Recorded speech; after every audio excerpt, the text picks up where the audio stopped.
अस्सलाम वालेकुम everyone, welcome to डूस सेक्शन की एक और वीडियो में खुश आमदेद। उम्मीद करता हूँ कि आप लोग बिल्कुल ठीक ठाक होंगे, इंजॉय कर रहे होंगे और सीख रहे होंगे और मेरी ये एफर्ट से आपको फ़ायदा भी हो रहा होगा। तो जी हम सीरीज़ कवर कर रहे हैं जिसके अंदर एचएससी को सीख रहे हैं आसान अंदाज में बिगनर से एक्सपर्ट लेवल तक। हमारा मॉड्यूल 4 हैज़र्ड आइडेंटिफिकेशन और इसका असेसमेंट जो है चल रहा है। तो आज इसका पार्ट 6 है, पाँचवा पार्ट है उसका। तो आज की वीडियो में हम देखेंगे कि रिस्क असेसमेंट को कैसे इम्प्लीमेंट करते हैं प्रैक्टिकली। तो वो स्टार्ट करेंगे, उसके 5 स्टेप्स देखेंगे। फर्स्ट 2 स्टेप्स को अंडरस्टैंड करेंगे, हैज़र्ड आइडेंटिफिकेशन और हु माइट बी हार्म। तो इसके अंदर कि हम देखेंगे कि हैज़र्ड्स को कैसे आइडेंटिफाई करते हैं, कौन सी टेक्निक्स के मेथड यूज़ किए जा सकते हैं। फिर देखेंगे प्रॉपर्टीज़ या करैक्टरिस्टिक्स ऑफ हैज़र्ड्स होती हैं कि कौन से हैज़र्ड्स ऐसे हैं जिनको आइडेंटिफाई करना मुश्किल होता है या हम मिस कर सकते हैं। कुछ हैज़र्ड्स ऐसे होते हैं जो वक्त के साथ बहुत देर के बाद जो नमूदार होते हैं, उनको अंडरस्टैंड करेंगे। इसी तरह हम देखेंगे कि जी जो हमारी हैज़र्ड्स की आइडेंटिफिकेशन है उसको सिनेरियो बेस्ड एग्जांपल से कैसे इंप्लीमेंट करते हुए अंडरस्टैंड किया जा सकता है। फर्दर जी हु माइट भी हम देखेंगे कि जो हैज़र्ड्स होते हैं होंगे हमारे, तो उनका हमारी ऑर्गेनाइजेशन पे क्या इम्पैक्ट आ सकता है। तो कैसे हम असेसमेंट करते हैं कि कौन से हैज़र्ड्स को हमें जो है वो असेस करना है, उनकी वैल्यूएशन करनी है, कंट्रोल करना है और हमारे लिए इम्पैक्टफुल है, हार्मफुल। तो ये सारी बड़े इंटरेस्टिंग टॉपिक्स हैं कि आज के चलते हैं, स्टार्ट करते हैं। प्रेजेंटेशन में सबको खुश आमदेद। हमारे series HSC ABC to XYZ learn from scratch जो एचएससी हम अंडरस्टैंड कर रहे हैं, मॉड्यूल उसका जी चल रहा है fourth, hazard identification and risk assessment HIRA process. इसमें हम implementation of the risk assessment जो अंडरस्टैंड कर रहे हैं। मॉड्यूल गाइड देखते हैं। हमारा है मॉड्यूल चल रहा है hazard identification and risk assessment HIRA process, जो कि प्रोएक्टिव अप्रोच है ऑर्गेनाइजेशंस के हैजर्ड्स को आइडेंटिफाई करके उनके रिस्क की वैल्यूएशन करके इफेक्टिव तरीके से कंट्रोल करना या सूटेबल कंट्रोल लगाना ताकि वो हमारा नुकसान ना कर सके। तो आज के टॉपिक्स में हम जो कवर करेंगे स्टेप्स ऑफ रिस्क असेसमेंट देखेंगे और फर्स्ट 2 जो स्टेप्स हैं उसके उनको अंडरस्टैंड करेंगे, hazard identification and who might B harm. तो इस दौरान हम देखेंगे, अंडरस्टैंड करेंगे कि कौन से तरीके हैं या मेथड्स हैं जो हम यूज कर सकते हैं हैजर्ड्स को आइडेंटिफाई करने के लिए। एंड देन जो आपके कुछ हैजर्ड्स होते हैं जिनको आइडेंटिफाई करना मुश्किल होता है, उनके बारे में अंडरस्टैंड करेंगे। और कुछ हैजर्ड्स होते हैं जो बहुत टाइम लेते हैं इमर्ज होने में, तो उनको हम कैसे हैंडल करते हैं। देन कुछ एक्सरसाइजेस करेंगे सिनेरियो बेस्ड प्रैक्टिस के लिए कि हैजर्ड्स को आइडेंटिफाई कैसे किया जाता है। उसके बाद देखेंगे कि हु माइट बी हार्म, हमारी ऑर्गेनाइजेशन पे इन हैजर्ड्स का क्या इम्पैक्ट हो सकता है, क्या नुकसान हो सकता है लोगों की शक्ल में, इन्वायरमेंट या बिजनेस प्रॉपर्टी वगैरह को। तो ये सारी चीजें इसमें आज अंडरस्टैंड करेंगे। Key topics जी आज के 5 steps of risk assessment, method of hazard identification, why we fail to address few hazards, which hazards take long time to materialize, then exercise the construction site hazards क्या है and कैसे नुकसान करते हैं, then office hazards और उनके नुकसानात, last में who might be harmed and how।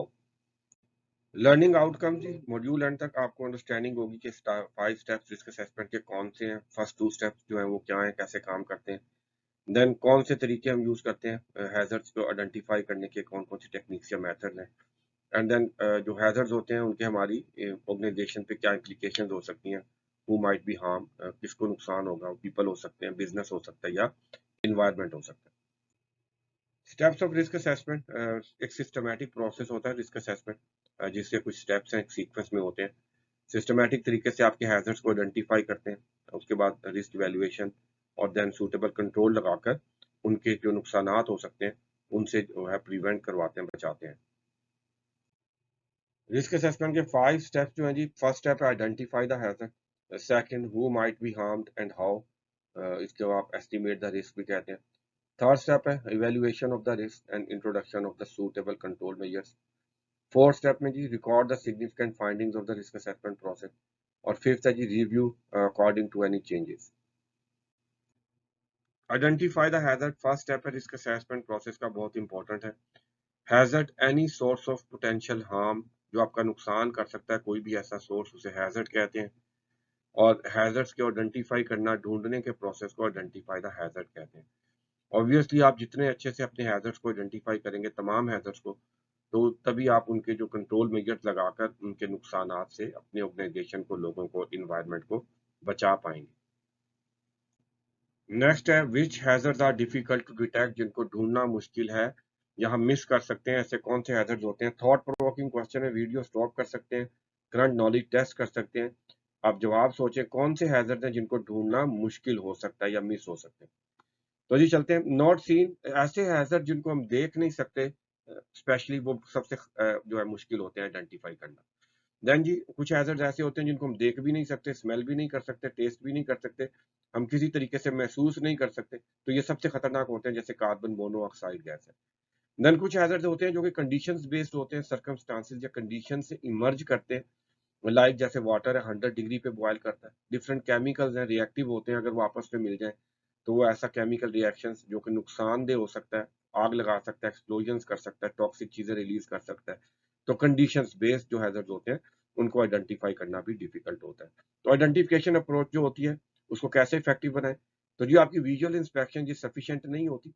आप जो आपका प्रोसेस है, एक्टिविटी हो सकती है या यूज़ ऑफ इक्विपमेंट है, जो भी है एक्टिविटी, उसके जो स्टेप्स हैं फर्दर उनमें ब्रेक डाउन करें उसको और हर स्टेप के अगेंस्ट जो है हैज़र्ड्स को आइडेंटिफ़ाई करें। अब इसके अंदर अगर आपके ऐसे प्रोसेसेस या स्टेप्स इन्वॉल्व हैं, जिसके अंदर कोई स्पेशलाइज़्ड नॉलेज यूज़ हो रहा है, लाइक आपकी इलेक्ट्रिकल एनर्जी से रिलेटेड हो सकते हैं, मैकेनिकल एनर्जी से या केमिकल एनर्जी से रिलेटेड हो सकते हैं, तो ऑब्वियसली जो उनके एक्सपर्ट्स हैं, आप उनको एंगेज करते हैं। अब सोर्सेज़ ऑफ रेफरेंस जो आपको हैज़र्ड आइडेंटिफिकेशन में हेल्प कर सकते हैं, वैल्यूएबल हो सकते हैं, उनको डिस्कस करते हैं। तो आपके ऑर्गेनाइज़ेशन के इंटरनल सोर्सेज़ होते हैं, एक्सटर्नल होते हैं। इंटरनल को पहले डिस्कस करते हैं, तो जिसमें आपकी जो आपके एम्प्लॉइज़ की फीडबैक वगैरह या नियर मिसेस इंसिडेंट्स की जो स्टैट्स हैं, वो आपके लिए बहुत हेल्पफुल हो सकते हैं। वहाँ से आप आपके जो एम्प्लॉइज़ जो फर्स्ट हैंड पे जाके एक्टिविटीज़ परफॉर्म कर रहे हैं, हैज़र्ड्स को एक्सपोज़ कर रहे हैं, डील कर रहे हैं, तो उनकी जो फीडबैक है, ओपिनियन है, वो बहुत वैल्यूएबल हो सकती है। देन आपके पास जो हिस्टोरिकल डेटा है आपके ऑर्गेनाइजेशन का, जिसमें आपने इन्वेस्टिगेशंस की, इंसिडेंट्स वगैरह की, नियर मिसेस की या डेंजरस अकरेंस की, इल हेल्थ केसेस की, तो वो आपके लिए बहुत फ़ायदेमंद हो सकती हैं। उससे आपका जो रूट कॉज़ेज़ आपने फाइंड की थी, तो वो आपको हेल्प कर सकती है हैज़र्ड्स के आइडेंटिफिकेशन में। देन जी आपका जो मॉनिटरिंग सिस्टम है जिसके थ्रू आप डेटा कलेक्ट करते हैं, आपने जो इंडिकेटर सेट किए हुए हैं परफॉर्मेंस चेक करने के, जिसमें आपकी इंस्पेक्शंस आ जाती हैं, रिस्क असेसमेंट्स आ जाती हैं। तो वहाँ से आपको आइडिया हो जाएगा कि आपकी कौन से जो फैक्टर्स हैं वो आपके लिए मसाइल खड़े कर सकते हैं या जिनको आपने एड्रेस करना है। देन आपके मेंटेनेंस के रिकॉर्ड्स आ जाते हैं, जिसके अंदर आपको पता लग सकता है कि कौन-सी चीज़ें हैं जो आपके इक्विपमेंट मशीनरी वगैरह में जो है वो प्रॉब्लम कर रही हैं या कर सकती हैं। देन आपके ट्रेंड्स पैटर्न अगर आप उसका एनालिसिस करते हैं तो वो बहुत वैल्यूएबल हो सकता है आपके लिए। उससे आपको अच्छा आइडिया हो जाता है कि कौन से टाइप्स के हैज़र्ड्स ज़्यादा हैं, कहाँ पर हैं और किन कंडीशंस और सर्कमस्टांसेस के अंदर वो जो है आपको मसाइल क्रिएट करते हैं। देन आपके ट्रेनिंग रिकॉर्ड्स जिसके अंदर आप स्पेशलाइज़्ड ट्रेनिंग्स करवाते हैं, क्रिटिकल एक्टिविटीज़ या जो आपके हैवी इक्विपमेंट्स वगैरह होते हैं, तो उसमें आपको ब्रीफ किया जाता है कि इन एक्टिविटीज़ के अंदर कौन-कौन से हैज़र्ड्स हैं। तो ये आपके कुछ इंटरनल सोर्सेज़ हैं जो आप यूज़ कर सकते हैं अपने पोटेंशियल हैज़र्ड्स को आइडेंटिफ़ाई करने के लिए। देन आपके पास एक्सटर्नल सोर्सेज़ हैं जो आप एज़ अ रेफरेंस यूज़ कर सकते हैं, वैल्यूएबल हो सकते हैं हैज़र्ड आइडेंटिफिकेशन में। उसमें जी आपकी रेगुलेटरी बॉडीज़ की इन्फॉर्मेशन से आपको इन्फॉर्मेशन मिल सकती है, स्पेशली रिगार्डिंग द जो आपकी लीगल रिक्वायरमेंट्स हैं जिनको साथ आपने कंप्लायंस पूरा करना है, तो उसकी इन्फॉर्मेशन। फिर इंटरनेशनल स्टैंडर्ड्स हैं जैसे आईएसओ है, आईएलओ के हैं और भी बॉडीज़ हैं। बड़े कॉम्प्रिहेंसिव रोबस्ट स्टैंडर्ड्स होते हैं जो कि इंटरनेशनली, ग्लोबली प्रैक्टिस किए जाते हैं, एप्रिशिएट किए जाते हैं। वहाँ से आपको जो कॉमन या सिग्निफिकेंट हैज़र्ड्स होते हैं specific to the activities, jobs और इंडस्ट्री, वहाँ से आप हेल्प ले सकते हैं। रिसर्च एंड डेवलपमेंट की बॉडीज़ हैं, इदारे हैं जैसे नायोश है जो रिसर्च करते हैं। उनका काम ही ये है कि है ऑक्यूपेशनल हेल्थ एंड सेफ्टी के हवाले से। तो उधर से आपको इन्फॉर्मेशन मिल सकती है, उनकी पब्लिकेशंस देख सकते हैं। देन आपके पास हैज़ार्डस सब्सटेंसेस के हवाले से सेफ्टी डेटा शीट्स होती हैं एसडीएस। उसके बाद आपके इक्विपमेंट होते हैं, उनके मैनुअल्स होते हैं, टेक्निकल सेफ्टी के मैनुअल, वहाँ से आप हेल्प ले सकते हैं। देन आपकी इंश्योरेंस कंपनीज़ की रिपोर्ट्स होती हैं, उनके पास डाइवर्सिफाइड एक्सपीरियंस होता है, वो डिफरेंट इंडस्ट्रीज़ को डील कर रहे होते हैं। तो ऑब्वियसली वो जिस इंडस्ट्री को भी इंश्योरेंस के हवाले से एंगेज होते हैं, तो वहाँ पर वो प्रॉपर बाकायदा जो असेसमेंट करते हैं उस इंडस्ट्री की, उस ऑर्गेनाइजेशन की। तो उनकी रिपोर्ट से आपको बहुत फ़ायदा मिल सकता है। देन और भी बहुत से जो आपके एचएससी के हवाले से पब्लिकेशंस इश्यू होती हैं, मैगज़ीन्स वगैरह आते हैं, तो उनसे से आपको हेल्प मिल सकती है। देन जी आपको एक्सपर्ट, आप थर्ड पार्टी एक्सपर्ट होते हैं, उनको जैसे आपके एचएससी के स्पेशलिस्ट हो सकते हैं, कोई ऑडिटर्स हो सकते हैं, देन कोई स्पेशल हैज़ार्डस सब्सटेंसेस का या हेल्थ से रिलेटेड कोई प्रैक्टिशनर है, स्पेशलिस्ट है, तो उनकी सर्विसेज़ आप हायर कर सकते हैं। इन सोर्सेज़ को यूज़ करके आप इफेक्टिव तरीके से तमाम पोटेंशियल हैज़र्ड्स आइडेंटिफाई कर सकते हैं। नेक्स्ट है methods for hazard identifications techniques to identify hazard. अब हैज़र्ड्स को आइडेंटिफाई करने के कौन से टेक्निक्स हैं या मेथड्स हैं जो हम यूज़ कर रहे होते हैं। अब जी बहुत से मेथड्स हैं, सिंपल से लेके वेरी कॉम्प्लेक्स होते हैं। अब हम कौन सा सिलेक्ट करते हैं ये डिपेंड करता है कि जो आपकी रिस्क असेसमेंट है उसका स्कोप क्या है, आपकी कौन सी एक्टिविटीज, प्रोसेसेस और इक्विपमेंट्स वगैरह जो है, प्लांट्स वगैरह जो है उसमें इन्वॉल्व है। तो हम सिंपल से स्टार्ट करते हैं जी। तो सिंपली जी आप सबसे पहले वॉक थ्रू कर सकते हैं जिसमें सर्वे कर सकते हैं, एम्प्लॉय की फीडबैक ले सकते हैं, उनसे पूछ सकते हैं कि आपको कौन से हैजर्ड्स आप फेस कर रहे हैं, कौन सी कंडीशंस या सर्कमस्टांसिस हैं जो आपके लिए डेंजरस हो सकती हैं। देन ब्रेनस्टॉर्मिंग कर सकते हैं, ये भी एक टेक्निक है जो ग्लोबली एक्सेप्टेड है। इसमें आप अपनी टीम के साथ बैठ जाते हैं, डिफरेंट आइडियाज जो है डिस्कस करते हैं और वहां से फिर आप जो पोटेंशियल हैजर्ड हो सकते हैं उनको आइडेंटिफाई कर लेते हैं। देन जी चेकलिस्ट अवेलेबल होती हैं, आप उनको यूज कर सकते हैं, प्री डिवेलप्ड होती हैं, हैजर्ड्स उसमें लिखे होते हैं, उनसे आप हेल्प ले सकते हैं, उधर से आप हैजर्ड्स नोट डाउन कर सकते हैं। देन आप फिजिकल जाके अपनी वर्क प्लेस को टूर कर सकते हैं, इंस्पेक्शन कर सकते हैं स्टाफ के साथ या किसी एक्सपर्ट के साथ, और ऑन द स्पॉट जाके देख सकते हैं कि आपके ऑर्गेनाइजेशन में कौन कौन से हैजर्ड्स मौजूद हैं। देन आपके पास सेफ्टी ऑडिट्स हैं जो आपने किए थे पहले, उनकी रिपोर्ट्स हैं, तो उन रिपोर्ट से आप जो है उनकी जो फाइंडिंग्स थी वहां से आपको हैजर्ड्स मिल सकते हैं। देन बेंचमार्किंग है, ग्लोबली एक्सेप्टेड टेक्निक है, बहुत इफेक्टिव होती है। आप डिफरेंट जो आपकी इंडस्ट्रीज कंपेटिटर है आपका या कोई लीडर है आपकी इंडस्ट्री का, तो आप उसकी जो प्रैक्टिसेस या परफॉर्मेंस है एचएससी के साथ, एचएससी में उसके साथ आप अपनी जो परफॉर्मेंस है उसे कंपेयर कर सकते हैं, उसकी प्रैक्टिसेस को आप वहां से जो है अडॉप्ट कर सकते हैं, वहां से आपको हेल्प मिल सकती है हैजर्ड के आइडेंटिफिकेशन में। देन कुछ सिंपल टेक्निक्स हैं जैसे जेएस या जॉब सेफ्टी एनालिसिस है, JHA job hazard analysis, hazard staff, इस तरह की टेक्निक्स आप यूज कर सकते हैं। अभी जो आपकी सोफिस्टिकेटेड टेक्निक्स हैं हम उनको नेक्स्ट डिस्कस करते हैं। अब कुछ मोर स्ट्रक्चर्ड और कॉम्प्रिहेंसिव जो सोफिस्टिकेटेड मेथड्स हैं उनको देखते हैं। हैजर्ड एंड ऑपरेबिलिटी स्टडी है पहले, बहुत फेमस है। इसके अंदर आपकी एक्सपर्ट की टीम आपके जो प्रोसेस है उसका एनालिसिस करती है और जो आपके सेगमेंट्स हैं उसको देखती है कि कौन से सेगमेंट्स जो हैं वो डिविएट कर सकते हैं जो आपकी इंटेंडेड जो उसका प्रोसेस है उससे, और किन कंडीशंस के तहत वो कर सकते हैं, कौन से सर्कमस्टांसेस हो सकते हैं, कौन से हैजर्ड्स जो है उसमें इमर्ज हो सकते हैं, उनके क्या कॉन्सिक्वेंसेज हो सकते हैं, इसको आप हैजअप कहते हैं। देन आप failure mode and effects analysis करते हैं। इसके अंदर बेसिकली ये आपकी जो एक्सपर्ट की टीम बैठती है वो आपके सिस्टम या प्रोसेस को एनालाइज करती है और देखती है उसके कौन से सेगमेंट फेल हो सकते हैं, यानी कि उसके अंदर सिर्फ ये डिजाइन और इंजीनियरिंग से रिलेटेड है, और अगर आपका कोई सेगमेंट फेल होता है तो उसके क्या कॉन्सिक्वेंसेज हो सकते हैं। देन आपके पास व्हाट इफ एनालिसिस आ जाता है, ये एक ब्रेन स्टॉर्मिंग टेक्निक है। इसके अंदर आप अपने प्रोसेस को एक्सपर्ट के साथ बैठ जाते हैं और आप उसमें ब्रेन स्टॉर्म करते हैं, आइडियाज डिस्कस करते हैं कि कौन सा सेगमेंट है जहाँ से हैजर्ड जो है वो पोटेंशियल हैजर्ड अराइज हो सकते हैं और उनके क्या कॉन्सिक्वेंसेज हो सकते हैं। इसी तरह आपके पास फॉल्ट ट्री एनालिसिस है, बेसिकली ये आपके सिस्टम फेलियर का जो है वो टॉप डाउन जो एनालिसिस होता है, इसके अंदर आप रूट कॉज तक जाते हैं। देन आपके पास इवेंट ट्री एनालिसिस है जिसमें अगर आपका कोई इवेंट हो जाता है तो उसके क्या कॉन्सिक्वेंसेज हो सकते हैं उसका एनालिसिस है। तो इस तरह और भी बहुत सी स्ट्रक्चर्ड टेक्निक्स हैं जो आप यूज कर सकते हैं हैजर्ड्स को आइडेंटिफाई करने के लिए। Next, why do we may fail to address some hazards, हम कुछ हैजर्ड्स को एड्रेस करने में, कंट्रोल करने में क्यों फेल हो सकते हैं। थॉट प्रोवोकिंग क्वेश्चन है, वीडियो स्टॉप करके आप अपना करंट नॉलेज टेस्ट कर सकते हैं। आप सोचें, जवाब सोचें कि कौन से ऐसे हैजर्ड्स हैं जिनको एड्रेस करना हो सकता है हम मिस कर जाए। तो क्यों मिस कर सकते हैं जी, नॉट इमीडिएटली अपेरेंट, ऐसे हैजर्ड जिनको हम महसूस नहीं कर सकते देख के, सूंघ के या टेस्ट करके, तो उनको आइडेंटिफाई करना हमारे लिए मुश्किल हो सकता है। ऐसे हैजर्ड्स जिनके इफेक्ट्स जो हैं कैन नॉट बी सीन, जो इमीडिएटली उनके इफेक्ट्स जो हैं वो आपको नजर नहीं आते, क्रोनिक इलनेस करते हैं, लाइक आपकी वाइब्रेशंस हैं जो जिनके असरात काफी अरसे के बाद नमूदार होते हैं, नॉइज है, देन ऐसे सब्सटेंसेस हैं जो कैंसर वगैरह करते हैं। देन जी ऐसे हैजर्ड जो अनरिपोर्टेड रह जाते हैं, क्रोनिक इलनेस हुई आपके वर्कर को, वो जब उसको नमूदार हुई, वो जॉब छोड़ के जा चुका था, तो ऐसे हैजर्ड्स अनरिपोर्टेड रह जाते हैं। तो ये कुछ फैक्टर्स हैं जिनकी वजह से आपके हैजर्ड्स जो मिस हो सकते हैं।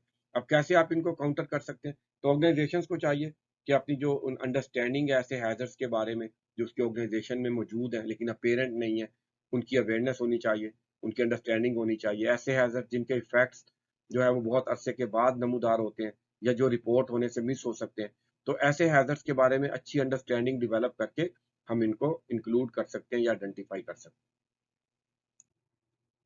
Next, which hazards take longer to materialise, कौन से हैजर्ड्स टाइम लेते हैं नमूदार होने में। थॉट प्रोवोकिंग क्वेश्चन, अपना करंट नॉलेज टेस्ट कर सकते हैं, वीडियो स्टॉप करके आप सोचें कि ऐसे कौन से हैजर्ड्स हैं जो मटेरियलाइज होने में टाइम लेते हैं। तो कौन से हैं जी, हेल्थ हैजर्ड्स में आपकी क्रॉनिक इलनेस और डिजीजेज आ जाती हैं, बहुत टाइम लेती हैं, कैंसर करने वाले कार्सिनोजेंस की वजह से होती हैं जैसे एस्बेस्टोस है। बहुत टाइम लेते हैं जब तक कैंसर नमूदार होते हैं। रेस्पिरेटरी डिजीजेज आ सकती हैं डस्ट फ्यूम्स की वजह से, बहुत टाइम लेती है। मस्कुलोस्केलेटल डिसऑर्डर्स, आपके पट्टों और जॉइंट्स के इश्यूज होते हैं, ये बेसिकली वाइब्रेशंस वगैरह से, ये जो आपके रेपिटेटिव टास्क होते हैं उनकी वजह से हो रही होती हैं। देन आपके इन्वायरमेंटल हैजर्ड्स के जो इम्पैक्ट होते हैं क्लाइमेट चेंज के ऊपर या सोयल वाटर कंटेमिनेशन, इनके जो असरात हैं ये बहुत टाइम लेते हैं। फिजिकल हैजर्ड्स में structural damage, equipment wear tear, जो फटीग आ रही होती है उसके अंदर, उसका नमूदार होने में बहुत टाइम लगता है। इस तरह आपके जियोलॉजिकल हैजर्ड्स हैं, लैंडस्लाइड्स वगैरह, इनको कैसे आप कंट्रोल कर सकते हैं बेहतर तरीके से? जी आपकी कंटिन्यूअस मॉनिटरिंग का प्रोसेस होना चाहिए। उसमें क्या होता है कि आपकी ऑनगोइंग मॉनिटरिंग होती है, देन आपकी मेंटेनेंस और कंट्रोल मेजर्स होते हैं, वो आप इम्प्लीमेंट करते हैं। देन आप रिव्यू करते हैं, रिव्यू के अंदर आप अपनी परफॉर्मेंस का एनालिसिस करते हैं, गैप्स ढूंढते हैं, एरियाज ऑफ इम्प्रूवमेंट ढूंढते हैं, नए एक्शन प्लान्स बनाते हैं, देन आप उनको इम्प्लीमेंट करते हैं और फिर से आप मॉनिटरिंग स्टार्ट करते हैं। इस तरह से आपका ऑनगोइंग प्रोसेस होता है जो with the passage of time continuously आपके प्रोसेस को इम्प्रूव करता है और ऐसे फैक्टर्स को आप फिर कवर कर जाते हैं। एक्सरसाइज ये एक छोटी सी हैजर्ड आइडेंटिफिकेशन की प्रैक्टिस के लिए। Name construction site hazards and how they may harm you. तो कंस्ट्रक्शन साइट पे कौन से हैजर्ड्स हो सकते हैं, आप अपना टेस्ट कर सकते हैं नॉलेज को। स्टॉप करके सोचें कितने हैजर्ड्स आप सोच सकते हैं जो कंस्ट्रक्शन साइट पे पाए जा सकते हैं। तो कौन कौन से हैजर्ड्स हो सकते हैं जी वहाँ पर? तो जी फॉल्स फ्रॉम हाइट है, डिफरेंट किस्म के वर्क एट हाइट होते हैं, लैडर यूज होती है, स्कैफोल्ड और डिफरेंट प्लेटफॉर्म होते हैं। देन मूविंग व्हीकल्स होती हैं, गाड़ियाँ, ट्रक वगैरह, हैवी इक्विपमेंट में आपकी क्रेन्स आ जाती हैं, एक्सकवेटर्स, डिफरेंट किस्म के फोकलिफ्ट्स वगैरह। देन फॉलिंग ऑब्जेक्ट्स हो सकते हैं, हाइट पे काम कर रहे हैं, मटेरियल टूल गिर सकता है, या जो लोड लिफ्ट कर रहे हैं वो गिर सकता है। कोई पत्थर वगैरह एक्सकवेशन का काम है तो वहां से वो रोल कर सकते हैं। केमिकल्स वगैरह इन्वॉल्व होते हैं जी, बहुत ज्यादा पेंट्स हैं आपके, फ्यूल्स वगैरह हैं, पेट्रोल डीजल, जो हार्मफुल हो सकते हैं। स्लिप एंड ट्रिप का हैजर्ड कंस्ट्रक्शन साइट्स पे बहुत ज्यादा कॉमन होता है, सामान बिखरा पड़ा होता है तो वो नुकसान कर सकता है। मैनुअल हैंडलिंग बहुत इन्वॉल्व होती है तो बहुत बड़ा हैजर्ड है। फायर हैजर्ड होता है जी कि आपकी कंस्ट्रक्शन साइट पर फ्लेमेबल्स होते हैं, आपके कंबस्टिबल्स होते हैं। देन नॉइज हैजर्ड होता है आपका कॉमनली, जो कि आपकी ये हैवी इक्विपमेंट्स वगैरह से या पावर टूल से बहुत ज्यादा जनरेट होता है। इस तरह वाइब्रेशन भी होती है जो कि बहुत ज्यादा इन्वॉल्व होती है। अब जी ये कैसे आपका नुकसान कर सकते हैं, आप जरा वीडियो स्टॉप करके अगर टेस्ट करना चाहते हैं नॉलेज, सोचें कैसे ये हैजर्ड आपका नुकसान कर सकते हैं। कैसे कर सकते हैं जी? अनस्टेबल लैडर, या आपका जो प्लेटफॉर्म है वो आपका स्टेबल नहीं है, प्रोटेक्टेड नहीं है, जिस तरह आपकी स्कैफोल्ड है, गार्ड रेल नहीं लगी हुई, आपने हार्नेस नहीं पहनी।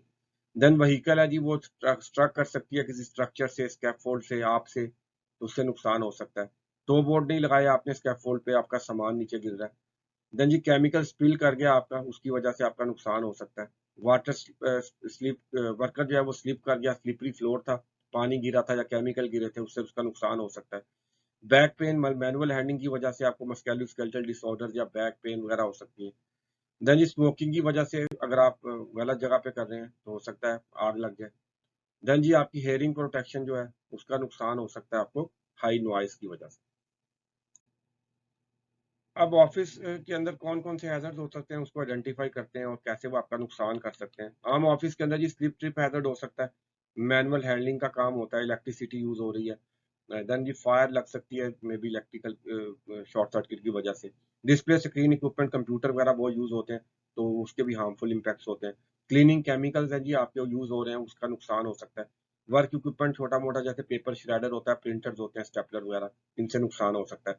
देन जी स्ट्रेस हैजर्ड होता है आपका, वर्क का जो कल्चर है ऑर्गेनाइजेशन का, उसकी वजह से वर्कर परेशान रहते हैं। देन जी कैसे नुकसान करेंगे जी? वर्कर स्लिप कर गया, स्लिपरी फ्लोर था, कुछ चीज स्पिल की हुई थी, पानी गिरा हुआ था।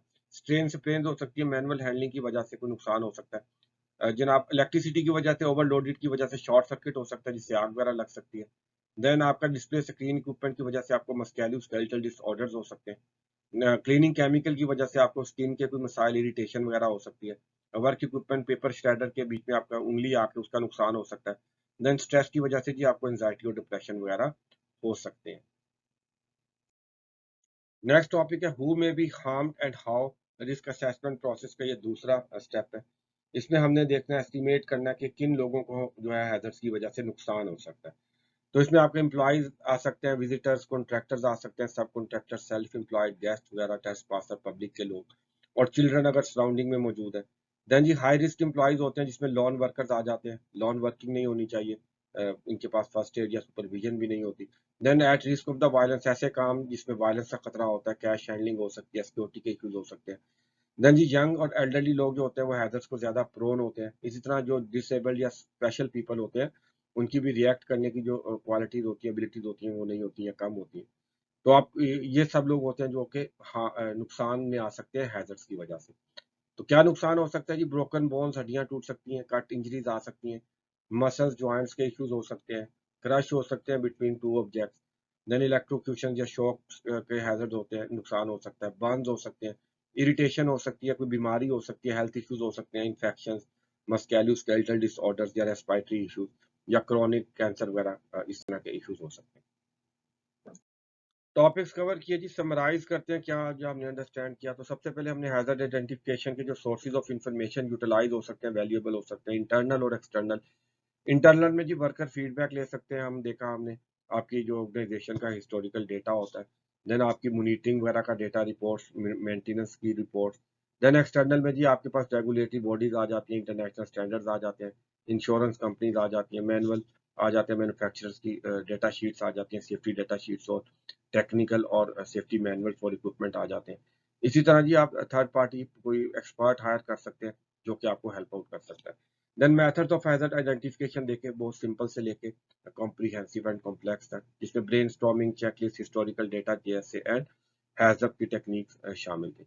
देन हमने अंडरस्टैंड किया कुछ हैजर्ड्स को आइडेंटिफाई करना मुश्किल होता है, कुछ फैक्टर्स होते हैं जैसे कि अनसीन होते हैं, उनको हम फील नहीं कर सकते सेंसेस से, देख नहीं सकते, सूंघ नहीं सकते या उनको हम टेस्ट नहीं कर सकते। देन कुछ हैजर्ड्स होते हैं जिनके इफेक्ट्स बहुत देर से नमूदार होते हैं, इसलिए मुश्किल होता है आइडेंटिफाई करना। इस तरह कुछ हैजर्ड जो अनरिपोर्टेड रह जाते हैं।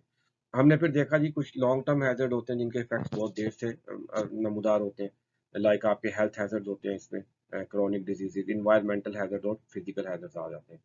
देन हमने प्रैक्टिस की कंस्ट्रक्शन साइट पर कौन कौन से हैजर्ड हो सकते हैं, इसमें फॉल फ्रॉम हाइट हो सकता है, इलेक्ट्रिक्यूशन हो सकता है, देन मैकेनिकल हैजर्ड आ जाते हैं due to the vehicles and equipment, chemical hazard आ जाते हैं, फायर, ईटीसी। देन इसी तरह हमने ऑफिस के कौन कौन से हैजर्ड हो सकते हैं उनको आइडेंटिफाई किया, उसमें स्लिप ट्रिप आ सकता है आपका, आपके इलेक्ट्रिकल हैजर्ड आ सकता है, फायर हैजर्ड आ सकता है, देन आपके जो क्लीनिंग के इक्विपमेंट केमिकल्स होते हैं उनके वो हैजर्ड इसमें आ जाते हैं। ये हमारा आज का टॉपिक था जी, उम्मीद करता हूँ आपके लिए हेल्पफुल होगा, फ़ायदेमंद होगा। आपके देखने का, सपोर्ट करने का जी बहुत-बहुत शुक्रिया। कोई फीडबैक है आप मेरे से शेयर कर सकते हैं। तो अगली वीडियो में नेक्स्ट टॉपिक के साथ मिलते हैं आपको, तब तक अपना ख़्याल रखें, सीखते रहें। अल्लाह हाफ़िज़।